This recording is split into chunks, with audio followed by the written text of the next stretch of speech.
What's new at St. Catharines Public Library for November? You can now digitally access local news through our new database, Newsbank. Newsbank includes archived and up-to-date issues of Ontario newspapers, including the St. Catharines Standard from 1992 to present. Just sign in with your library card and start reading. We're running an in-person teen paint night on November 23rd. Teens aged 13 to 17 can attend this event at Central and will be walked step by step through a glowing forest landscape. All materials provided at no cost. Register now on Eventbrite. Fans of English literature, take note. Our November 24th Brock Talks lecture is about the Tennyson classic, The Lady of Shalott. Register for this virtual program on Eventbrite. We are printing and laminating your vaccine receipts or vaccine passports for free at every branch. The Scotiabank Giller Prize will be announced on November 8th. Place a hold on these shortlisted titles on Cloud Library or our catalog now because the winner is sure to be popular. We are offering food for fines again this year. You can bring non-perishable food items to the library between November 1st and 30th to remove $5 of fines per item, up to $50 total.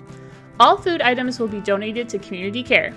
Reduce your fines and help the community at the same time. Don't miss Jodi Picoult's highly anticipated November release, Wish You Were Here, an emotional drama set on the Galapagos Islands during the pandemic. Wish You Were Here comes out November 30th, but you can place a hold now in our catalog or on Cloud Library. There are a lot of big video game titles coming out in November. Place a hold now to try Call of Duty Vanguard, Forza Horizon 5, Battlefield 2042, and many more video games for PlayStation, Xbox, or Nintendo consoles.